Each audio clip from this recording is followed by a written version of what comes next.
So நீங்க மாத்திரம் different spiritual ரெல்ம்ல இருந்தாதான் அவர் என்ன தரிசனத்தை காட்டுறாருன்னு உங்களுக்கு தெரியும். எத்தனை பேர் புரிஞ்சுக்கிறீங்க?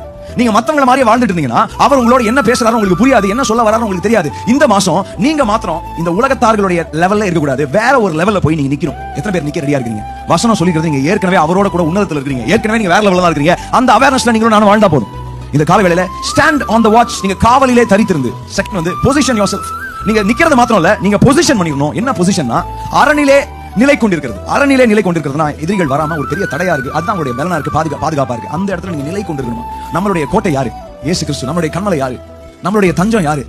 அவர்ல நீங்க நிக்கணும். அவர்ல நீங்க எப்படி நிக்க முடியும்னா அவருடைய வார்த்தையில நிக்கிறதா அவர்ல நிக்கிறது. எத்தனை பேர் விசுவாசிக்கிறீங்க?